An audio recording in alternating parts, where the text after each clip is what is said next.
You're listening to The Other 50%, a herstory of Hollywood. I'm Julie Harris Walker. This is the podcast where I talk to successful women in entertainment and hear their stories. Our presenting sponsor is the end-to-end production solution, Green Slate. Whether it's your start paperwork, time cards, purchase orders, or reports, everything is digital, everything is in the app. You can work from wherever you are. The future is actually here. And if you'd like to hear this pitch in person or see it for yourself, call me as I am working there. My number is 310-789-2001, extension 323, or jhw@gslate.com. Today I sat down with Rachel Gardner. She graduated from USC in 2013 with major studies in acting, business, and film production, and she also spent a semester studying abroad at a theater conservatory in London. Rachel gained hands-on experience and knowledge working at production companies such as Steve Carell's Carousel Productions and agencies such as William Morris Endeavor. She also worked as a PA on The Ellen Show, where she learned about production and operation elements of running a live television show. Since graduating from USC, Rachel founded her own film company, Kalliste Zoe Productions, to explore, create, and share original content through visual art and storytelling.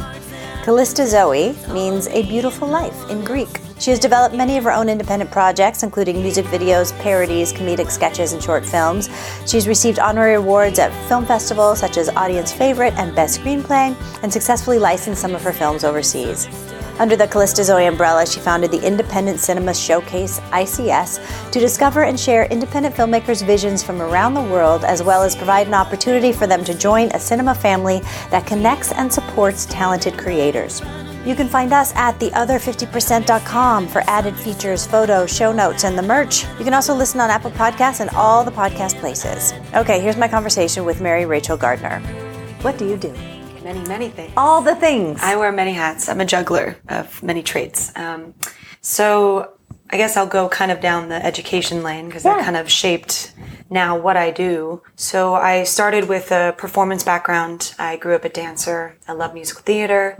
Started to really spark my interest in just performing, acting. Then I was like finding out, oh, you can study this in college. You can major in it. Isn't that a beautiful day when you realize you can major in theater in college? And the arts in general. I grew up from a very conservative Greek upbringing, and even my mom, God bless her, she had to pass on a lot of artistic choices growing up because, oh, you can't make money doing that. And that's just, no, it's absurd.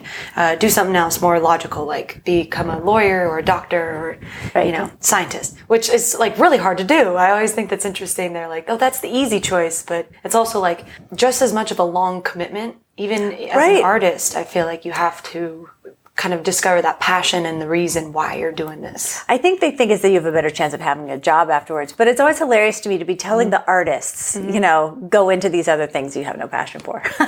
Right? Yeah, it's hard. Especially if it's not fueling your spirit. Right. I mean, I think it's great to have an understanding and a balance, which, blessing when I got to USC. I was studying acting there, and I was really intimidated by the industry back. It was 2009, 2010 when I started. And you hear the casting couch stories and all the Me Too kind of like explosion stories that have recently kind of been brought to light. You heard whispers about it back then? Yeah. And those that I knew that were okay doing stuff like that. And just for me, and again, my upbringing, and I'm a little more of an old soul, and that classic sense of like, my idols were Judy Garland, and I just felt like there's got to be another way. And Lucille Ball is one of my other idols, and she was a producer, and that was like unheard of back in the day, and she ran one of her own studios. Yeah, she was a badass. I mean, badass. So I think that kind of always sparked this like, well, business, and that was also gonna, I think, make my family a little more, happy that like, all right, I'm getting at least a business degree too. Yeah. And there's a lot you can do with business. And I at the time was kind of thinking, well, I love acting, performing, creating with people. My counselor in the business school, God bless her too, she like went out of her way to really look at the students that she had in her, corner, and looked at like, what is their emphasis? Like, what do they really want to do? And I appreciated that because even with a business degree, any kind of degree nowadays. I feel like that it's great, cool, you get this stamp, and then, but it's like, but what are you going to do with it? Right, because does it really matter, that specific degree? Exactly. People even just care, in did law, you go? I have a lot of legal friends that are still figuring out what practice they want to do. Right. And they're kind of exploring and still learning like all facets of law, just so that they kind of know. But then there's a point where like, they pick their lane and they become an expert in like one lane, which I get. And then so, my counselor asked, well, what else do you want to do? Like, have you ever thought about like the business side of making movies? Yeah. And there's the film program opened up, and they were just starting to experiment with double minors, double majors. So I did it. I joined my business and film degree and then focused on acting. And it kind of just, I got this whole wide range of knowledge of just being in front of camera and also behind camera. And I took directing classes, I took production classes, and it was the best blessing in disguise, because now I'm creating my own content and able to be my own advocate and understand the business legal kind of affairs side. And now I have the confidence and the language to be able to, communicate story and talk from my heart. And obviously, I'm a artist. Like I really do care about what stories I'm creating and what kind of an impact that's going to have on the world. Did you say you're a heartist? Heartist. Yeah. Oh yeah. I've been rolling with that one. I like that. Yep. Because I have friends that were intimidated by this business side, and they're artists too. Like they're all about story, and they're phenomenal writers and conceptual, like just designers really. And it's an art form. I mean, it's cinematic art. And that's what I studied at USC. And I appreciated the curriculum that they kind of put you through, because you had to study the history of cinema and even just show how it was existing in an economy and how movies and entertainment and television, it's affected the world, and it's powerful. It's a movement, and I think entertainment's forever. So that's why I was like, okay, this is my lane. I just want to be creating no matter what. And now you have all the background, so you don't have to wait to be picked to do it. Exactly. You can be in control of your career. Yep. And I looked on your IMDb, you've made about 1,000 short films. A lot. Yes. I feel like I've mastered the short form content. Yeah. Let's talk about that a little bit. How did you start doing that, and what was your first one, and how did that all go? Yeah. So it started with, I think I started the first few ideas when I was a student at USC, and it was comedy writing. So I grew up studying improv, sketch comedy. I love SNL, Tina Fey and Amy Poehler, another like idols. Seriously. They really, like, I feel like that was the SNL prime too. Like when they really were not only breaking through with characters, and the sketch ideas they were coming out with were just like, I thought brilliant, and stuff that could also be embellished into a bigger idea. Like I feel like they had these like golden nuggets that were like, oh, and it ends in a button, and it left me hanging, where I'm like, and there's more, there's got to be more. I mean, just mom jeans. Come on. Right? And then they're kind of episodic, or then they kind of bring it back, or like, and then there's more you can do with it. So I kind of wanted to just start with, experimenting with my own weird humor, and just experimented with some friends, and was doing mostly like comedy videos. I tried YouTube. Didn't work for me. That's okay. I figured it's like a hit or miss with the viral stuff, know. And then I did this Harry Potter parody video, which was kind of like that was like really fun. Like that was kind of my bread and butter of like, even though this is a viral video, we really put a budget together, and we really wanted to shoot this. Like the quality is out of the charts. Like some people, when they watch it, they're like, wow, you must have spent like $10,000 to $15,000 on this. And it's like, no, it's just a couple thousand. And like, I like being able to own that, which is like, I'm really resourceful, and luckily was able to recruit, a good, hungry team of just passionate creators. And what's that called, so we can find it? And Harry Potter lovers. It's called the Hufflepuff Harry Potter rap parody. It's specifically, if you Google that, it'll come up, one of those. I'll link to it. It's to the Major Lazer Bubble Butt song, but it's Hufflepuff, Hufflepuff. You turn around, stick it out, you show the world you're Hufflepuff. Yeah, it's pretty cool. And especially because I like fan cult following stuff, especially because I'm a nerd. So like my friends, we believe wizards are real. Like it's a thing. It's a thing. And so anyway, that kind of like sparked through word of mouth, I guess just this traction, and people were excited about what I was doing. And I had writers kind of coming to me and asking me to read their stuff and like, where do I start? And I think because again, I was used to being in front of camera, and then I was able to kind of gather a team and organize like departments, and then the producing just naturally started coming to me as well. So I just started helping other writers, and then was still writing when I could. It's hard because I love comedy videos, but they're not paying the bills. Right. So I had to balance like, okay, when am I going to shoot those videos, and when am I going to focus on really building my acting career too? And, I've hopped to and from, different managers. There were points where they were helping me. I was getting some good auditions. I've had some commercial success, but I think for me, again, that original creative spark for me is the most like fueling. Like it's fun to be a part of the idea and see it grow, and like then map out on set, and then post-production is really fun too. I've really learned to mad respect and like also bow down to editors. They're magicians. Yeah. I was going to say they're magical. Really, like they piece together what you think in the moment. You're like, how?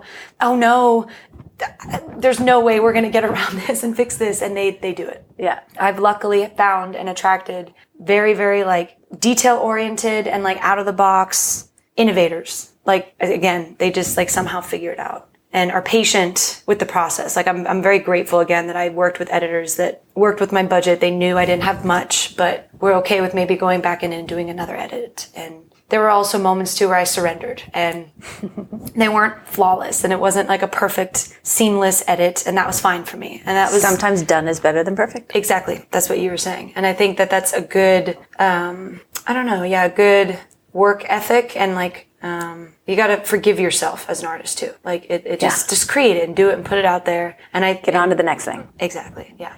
Now, how are you supporting yourself as you're building this creative career? Yeah. So that's where I'm like, I wear the many hats, and gosh, wow. It's been a good amount of years now that I've like been at this, like what I call the side hustle. And I guess I'll go through, like I served for a while. So I was a waitress and like a hostess at a really cool. As everybody should, honestly. It is training for life. You said it right out of my mouth. I was just going to say, I think everybody should experience that, because when I'm in a restaurant now eating too, like there's just a extra, like, I don't know, charm of respect that I have with. There's a respect. It makes you so organized and so efficient, and how to deal with people. Like it's all the life skills. And it took me, I took those skills with me outside of the restaurant too. Like anytime I'm out, like if I can, I want to help, like, or pay it forward. And I believe we do need to do that in this universe. You got to give and get, because the energy you put out will definitely come back to you. But, so serving for a while, but then that was tough. That, as much as that was a great experience and you can make some good money, that was like quick, good cash. But then what I was seeing was a pattern in older friends of mine that were they've been doing it for years, and that was intimidating to me. I was a little like, oh no, like, could I get stuck in this? I don't want to be doing this when I'm 40. Exactly. And it's easy to like appreciate like the nice rolling in money, but then I think there's a certain lifestyle that you're living and used to, and then you have to constantly be serving to make up that money. So I'm glad I kind of got out when I did, and I got fired from that job actually, which was like, I've never gotten fired in my life. I got fired from a waitressing job too. Yeah. So painful. What happened? I think I've learned that just happens. Yeah. It was a manager thing. So we had a change of managers, and when she came in, it was like, she had already gotten rid of like 5 people before me. So, and the chef was kind of like, he loved me. The chef was so bummed to see me go, but it was one of those where he saw it coming. And he almost like warned us all, like, just like, be all on your A game. And it's like, okay, well, I already was on my A game. I like to do my best work no matter what it is. But it was just, she was looking for a reason to get rid of me. And it was one of those birthday parties. I got like a big group. Yeah. And they were all drunk. And it's impossible. Ordered like 1 million tacos. And I forgot like one. I kid you not, I forgot one octopus taco. It was like one of the fancy ones. And I made up for it and comped their dessert. I went through the protocol that I was taught. And at that point, it's the manager's place to remedy it. They say, you do the best you can. And then, and I thanked them. I had the smile on. I did everything I needed to do to just get through it. But apparently that was not enough. This guy said I was not as apologetic, and he went out of his way. This is an example of like, I don't know, I'm just saying this to people out there, like karmically, like be careful if you go out of your way to like really like, I don't know, call someone out in terms of like a customer service, like, cause that could make or break someone. Like that definitely could, get someone fired. But like, I get if I was rude and like not, you know, apologizing and was just like, whatever, get out of here. But I promise you I was not. Like I'm like, you're looking at me like all American girl, like brown eyed girls, like just like. You did all the groveling. I swear. Called the owner. Somehow, I guess this guy was connected and like God. knew the owner, Bill, who I knew Bill, and Bill was even kind of, he heard my side first and was definitely like, this doesn't sound like you. And he even was kind of like, that's silly. That's just, you know, whatever. But then the manager still used it as an opportunity to like, well, you know, once it gets to the owner, it's kind of out of my control. And I was like, oh, really? So did Bill make this decision then? Is Bill firing me? And she's like, oh, no, it's my choice. Like in the end, I still make this choice. I'm like, okay. So all right. I get this. Just get rid of me. And Was this your last serving job? this is my last and like only. Was this your kick in the ass to go get you to do the thing you needed to do? Yeah. And you know, it's always a blessing. I kind of appreciated what she said in the moment, even though I was like, all right, you've probably said this to everybody you fired. Yeah. But she said that the last person I fired, and she's like, and I know you don't want to do this. I know you're a talented actress and filmmaker. And she's like, the last person I fired went out there and she's famous now and she's doing it. And I was like, okay. That doesn't help right now because I'm freaking out about how I'm going to pay the bills. But yeah, that did kick me in the butt on just like really then, okay, I have this opening. So I just was really auditioning and I focused on, okay, creating some stuff. I have a little money, and then childcare and tutoring was really my big supplemental moneymaker. Mm-hmm. And I loved it because I was also getting to know families in the area, and a lot of the families work within the industry too. I was very, very blessed to work for a couple. The mom, she was a powerhouse. I mean, just so I admire her a lot because talk about life goals. Like she was a talented director. But like everything was about her two boys. Like she did her projects and she like worked on her plays and she'd set them up where then they'd be running successfully, and then she'd come home and just, yeah. And she also tutored, like volunteered when she could and like helped. She was a nerd like me. Like I love science, math, like the kind of tactical, manageable type of subjects. So she kind of sparked that in me too. And she's like, tutoring is also, you can kind of 2-in-1 when you're in the home.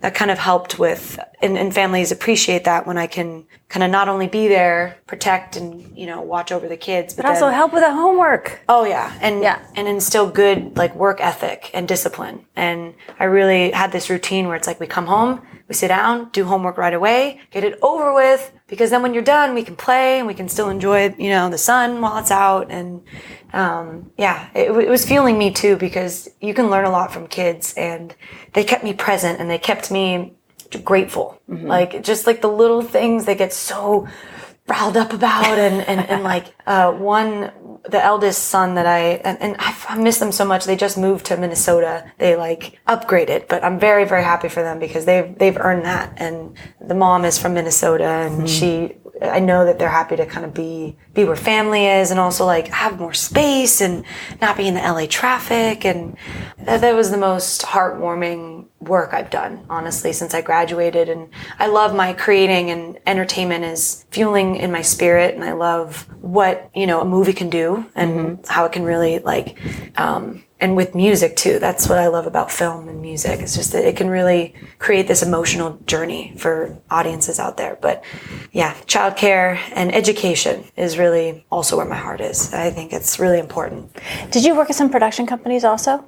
I did. Yeah. Tell us about that. Oh my gosh. I know. I'm like, wow, I've done a lot. I have to remember these things when you have the moments of like, you're frustrated and it's easy to go down the rabbit hole of negative thinking. It's like, the rabbit hole of I've wasted my life. Like, why did I do this? Here we are, and my bank account still sucks.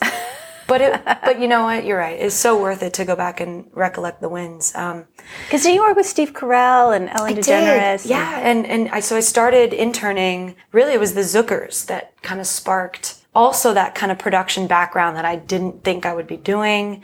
The Zucker brothers, for those that maybe it's not ringing a bell to, they created the Airplane franchise success. Like they kind of revolutionized like the slapstick out there 80s movies, and then their biggest success was Ghost. And they're a mom and pop company. Like, well, that was really special for me to see because like they worked out of their home in Brentwood and they live across the street from Arnold Schwarzenegger. No big deal. Just, Dustin Hoffman would come over, to hang out with Jerry for lunch and, just the LA way. Just the LA way. But they were creating not only really good stories, really good content, but stuff that excited them. They were in Hollywood, but not in Hollywood. What I saw was they had created a brand and a name for themselves where they were able to work on their own content and their own developing ideas. And then they also worked with writers. They would take scripts, and I did a lot of script coverages, and I worked with the executive team. How old were they when you were working with them? Because I think an Airplane was a long time ago. Yeah. I mean, they've been at it really since like the late 80s, early 90s. Their company, I mean, when I was working there, I want to say it right. They were working on a movie with Sean Penn and Naomi Watts. It was a pretty dramatic piece. Like I was assuming they just did comedy. Like that was kind of their niche. And then Ghost was kind of like a romantic comedy. But yeah, no, it was like one of their dramatic pieces, and they were like going through development and that. And so I thought they were kind of just supporting and producing like other stuff, but they were working on a lot. And Janet, Jerry's wife, is also producing. So I found out they were kind of just all, and then even their daughter, Katie, is now kind of on the executive team, and she was a writer herself, but now is producing. So it's really cool. It's like all in the family. So what were you doing with them? Production interning, I guess, just in terms of the office admin, helping when they had special events, they would do screenings, and that was also at their house. So really, you must have learned a lot. I did, yeah. It was kind of, I felt like part of the family a little bit. Like I was like their niece that just hung out there and just absorbed their amazing energy. And then through that, I was able to work at WME. Actually, in the business affairs department. Another blessing, because I just was curious about like the agent world. And how's that all work? Oh my gosh, it definitely was not my lane, but I learned contract law. I kind of learned how to like read contracts, and which was good too, because as an artist, I now kind of knew like what to look for and like what can you negotiate and like what kind of things are talked about when you're joining an agency and all that. And then same thing, my boss was one of those that was like, she pulled me in her office and was like, I know you don't want to sit at a desk. Like, what do you really want to do? I was like, oh, being on set like would be awesome. Like, thanks for asking. Right? Yes, it's so cool. And just set. That's always like all I spat out was just like, can I be on set? Because I hadn't really yet. And like, I've done my own like little short, like I said, comedy gigs, but that's with a small camera and like your friends in your apartment. It's like I want to be like around it. And she's like, okay, well, go through our client base. Like we have a lot of clients that produce and they have their own companies. And to list a few, she was like, Steve Carell was on there, Ellen DeGeneres, Matt Damon, Leonardo DiCaprio. God, what an opportunity. I remember like thinking like, oh my God, I had to narrow down to like 10. I did the top 10, and then she put in a good word for me. So she hit up their agents and then just was like, hey, if you guys need a production intern, I've got one for you. Oh my God, fantastic. So it kind of boom, Steve Carell. That's what opened up there. And then such a small world. When I was working there, I did the same thing, kind of what I did at the Zuckers. Just really was working at their office space, script coverages, making sure the office was like clean and polished when Steve would come around, which was rare. But when he did, it was pretty special. And Vance DeGeneres, who is Ellen DeGeneres' brother, was one of the executive like producers and worked for Steve Carell.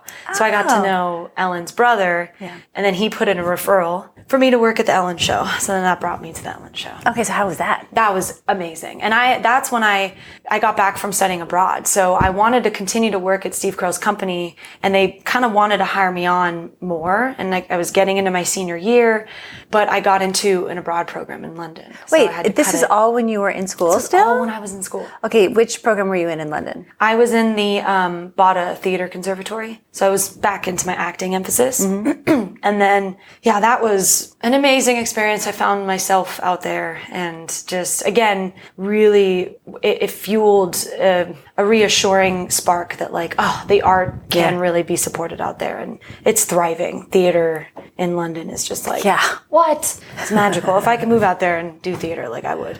Oh, for sure. And you can go just see everything on the West End with your student ID for nothing. For nothing. Every day. And then you're close to, like, Europe and all the places that you would want to travel to. Yeah, it's just amazing. It was incredible.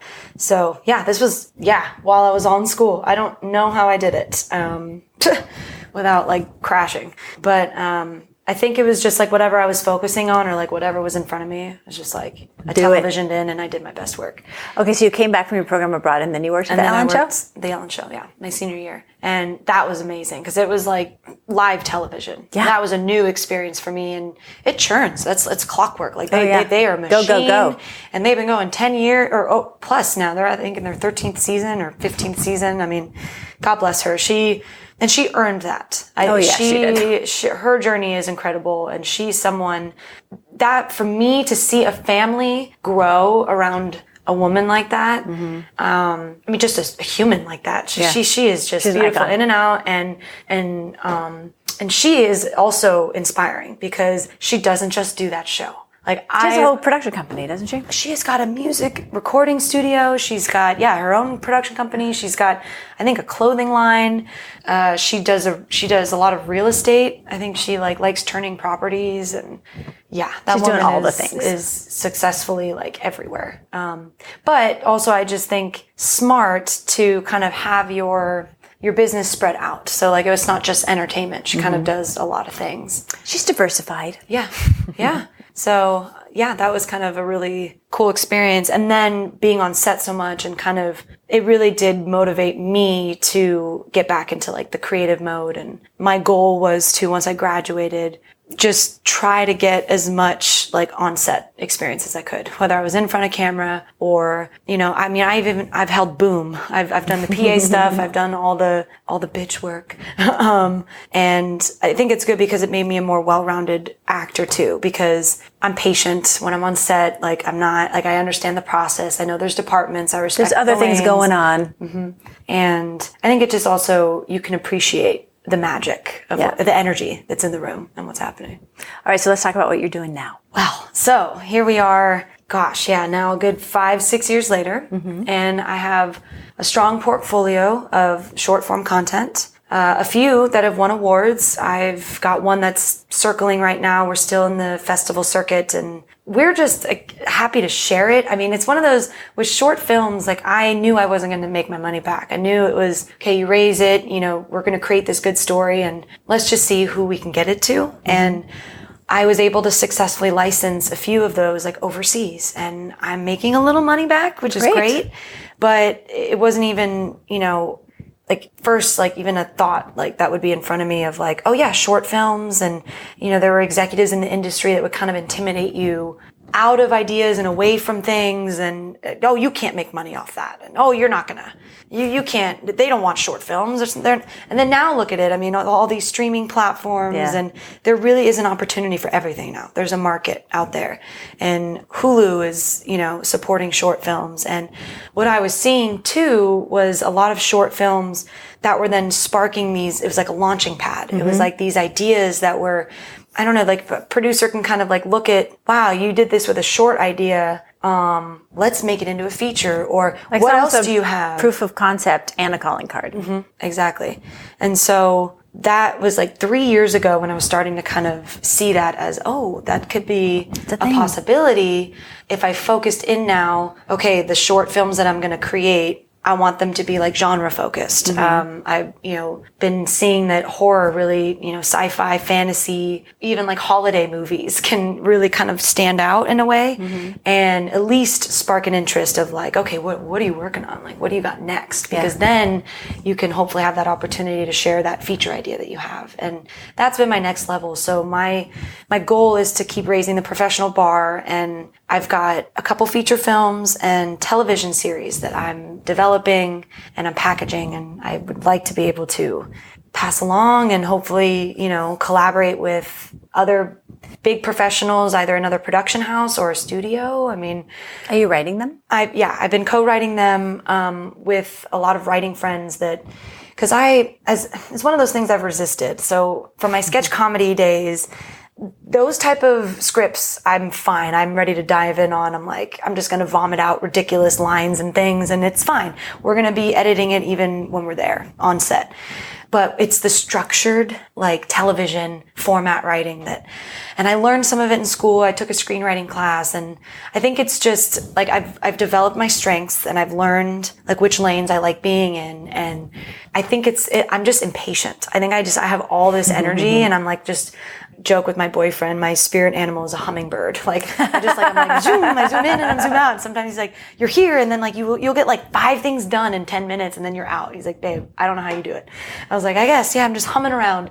But I just kind of loved also working with those that really have that strength. And I love writers and what they can do. And so I found that I'm like a really good idea person, and I love working with writers. So I was starting to kind of collaborate in that sense. So it's like passing the baton to those that understand the format and could go in and put my ideas down. Yeah. So yeah, I've got basically a couple concepts that I'm sitting on, and I'm ready to, if I can, just start getting in the room and just talk. I'd like to be able to talk about story and, the opportunity to empower, mostly because my stories are female driven, and I've got a lot of ensemble, cast pieces. I feel like it's an opportunity for a lot of people to win. Yeah. And I grew up an athlete. I grew up playing sports, and I love that like team dynamic and that kind of mindset of we all can win. And like, even though I may have the ball and, I'm looking to score, but like I'm scoring for us. And that's kind of how I've been seeing it is I'm, kind of going back to the drawing board,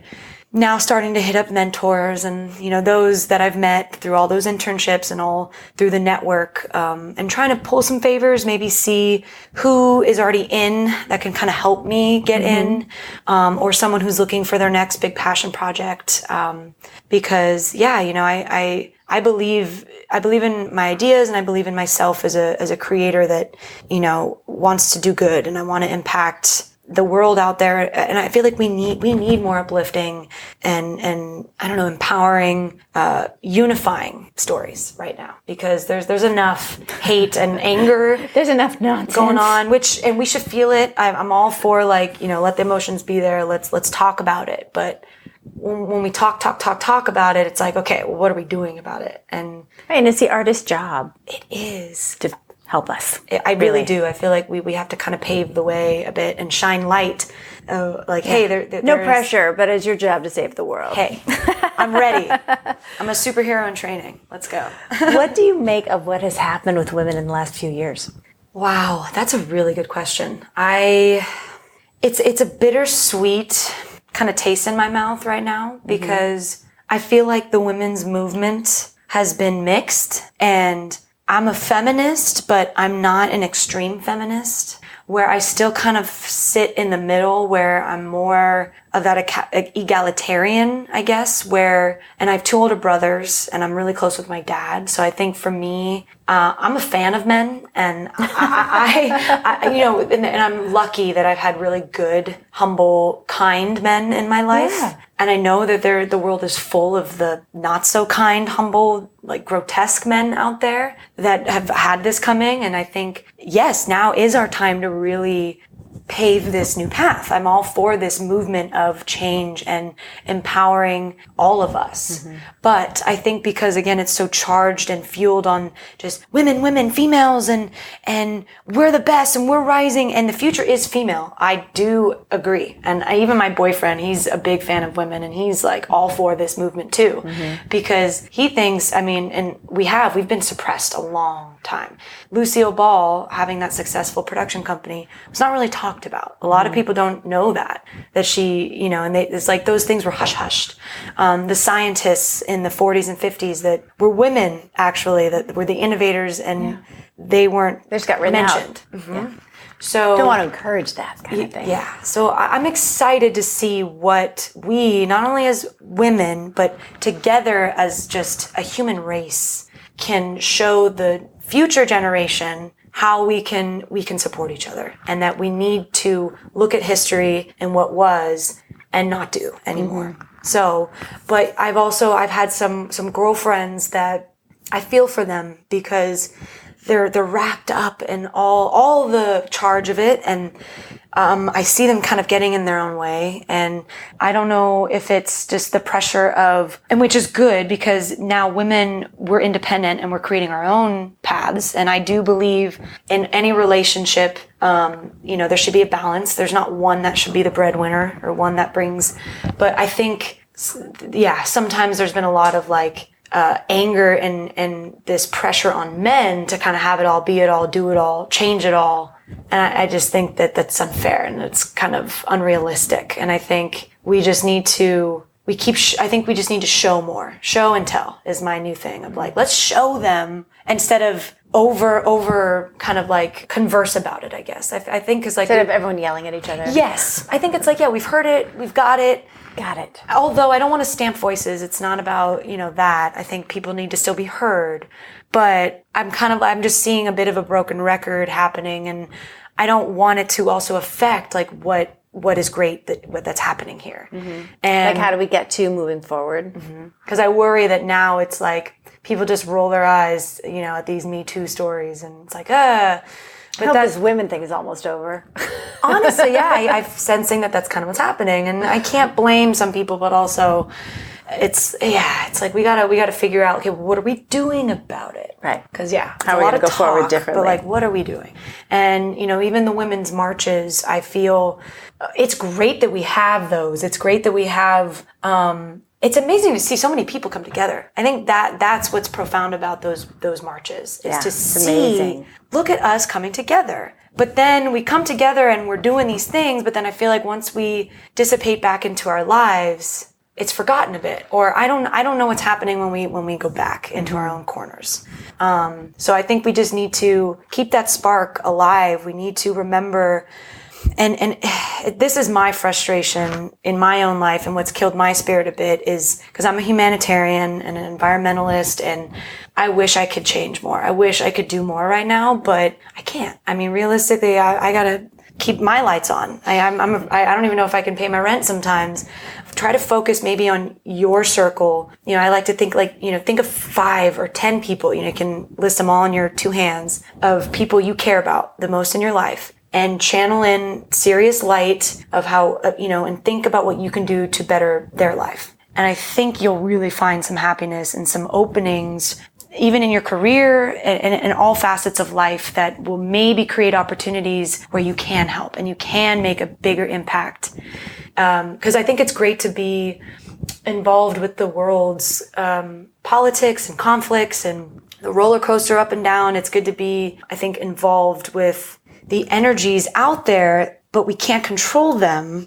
We can control our own energies and what we're doing. So that's kind of just, if I were to share some advice for those that feel stuck or feel like, just especially with all the stuff going on in the world, like maybe just like, or, you know, create some little projects for yourself, like something that, you know, you haven't done for you, like gardening, or, you know, just a little spark for you that you could check off. Because I don't have the money or the name right now to, like, I think really be able to make an impact. And I've seen that once you can kind of make that public image bubble, you can really start to, like I look at Leonardo DiCaprio and the ocean movement he's got going, like, that's awesome. Like, I look forward to being able to do stuff like that. But right now, realistically, I can't. So I try to not be, I actually just deleted my Twitter, and I'm like off the Twitter right now. Off the Twitter. I'm off the Twitter. It's a radical movement. Right? I'm like, now when I meet people and they don't have social media, it's like you're a wizard. How are you living life? But that's cool. Like, I think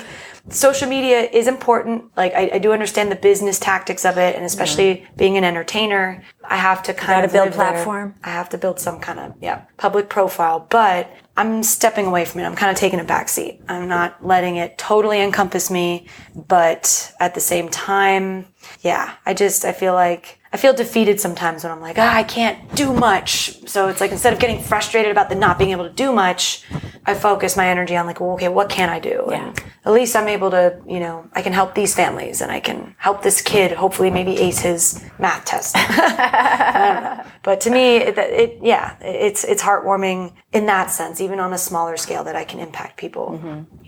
What advice do you have for women coming up behind you? If you have itches, scratch them. As I'm doing it right now, I'm scratching my ear.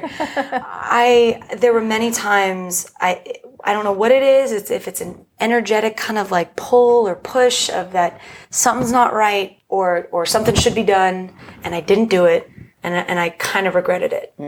So my advice would be, if you feel like, trust yourself. Just trust yourself, trust your vision. That impulse is real. It is everything you are, and you are enough. That's what I've learned, is to shake the self-doubt. It took me about 5 years to do it. And it took me about 40.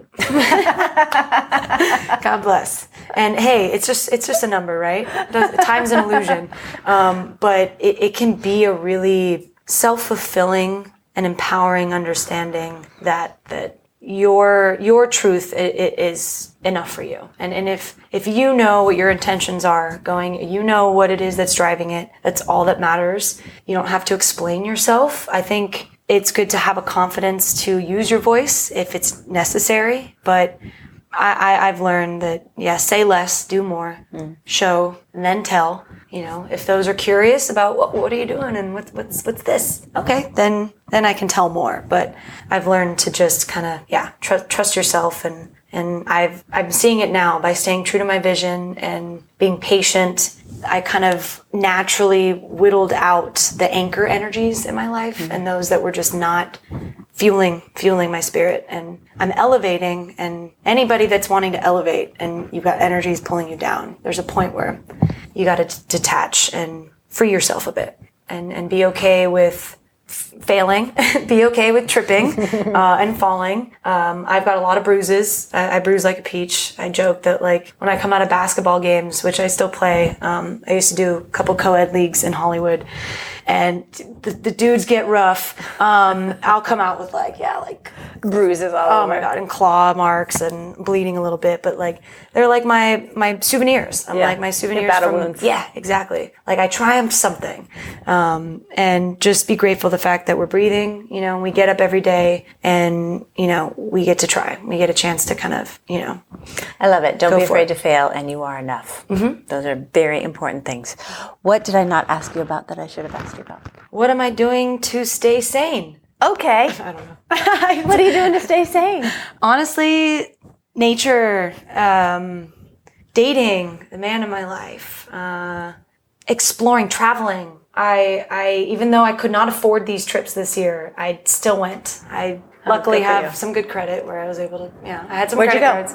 Oh, where did I go? Yeah. I went to Colorado. This was my boyfriend's idea, but if you can make it out to the Red Rock Amphitheater in Colorado, it is magical. It's pretty incredible too, because my Greek ancestors, like, going back, like, apparently my Yaya side is on the Sparta. We have like Spartan blood, and just thinking of like Greek mythology and like these temples and these like magical type of sacred domes that were created. Yeah. This apparently in Colorado, it just like it existed, like these rocks. Who knows how they ended up there? And if you've ever seen the Red Rock, even in Sedona, Arizona, it's just amazing.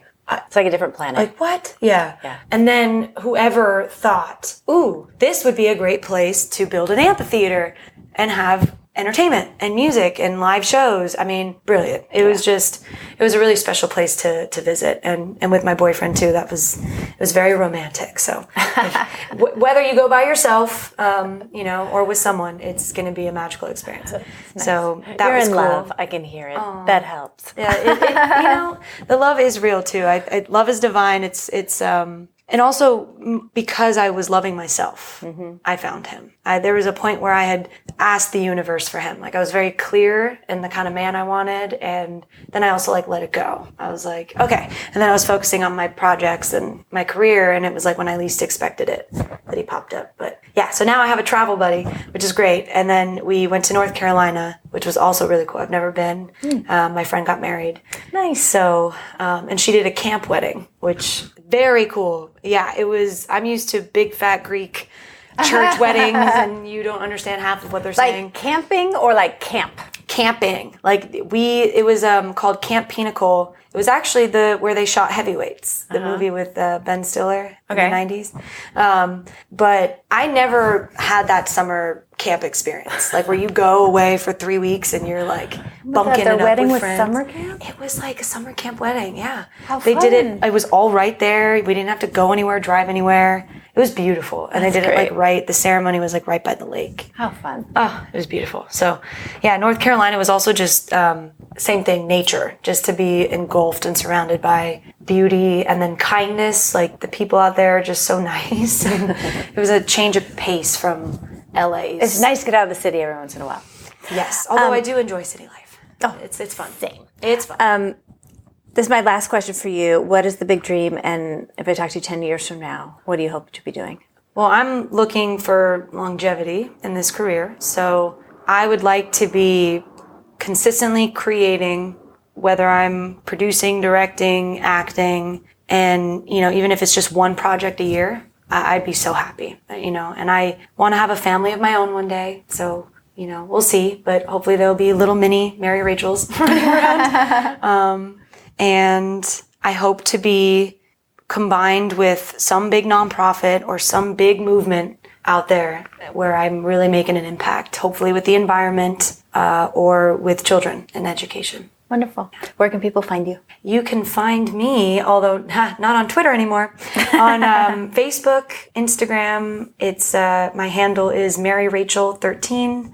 I also founded a showcase event called the Independent Cinema Showcase. If you want to join my mission, it is to create a genuinely supportive community of cinema lovers, and it's an event to support independent artists. And we host an event 3 times a year, so check us out. The handle is at ICS Cinema Family, and that's my blood, sweat, and tears that goes into that event. And another one that kind of sparked, and it's growing, and I'm grateful just to be able to help other artists out there and empower those that have a vision and want to share it. Very cool. Thank you so much. Thank you. I appreciate this.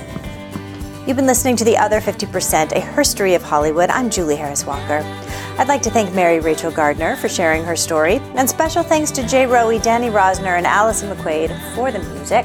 Please find us on your favorite podcast provider and leave a review. And of course, on our website, theother50%.com, all spelled out, for added features, bios of our guests, and the coffee cups. You can also follow us on all the social media platforms. Thanks for listening. See you next time.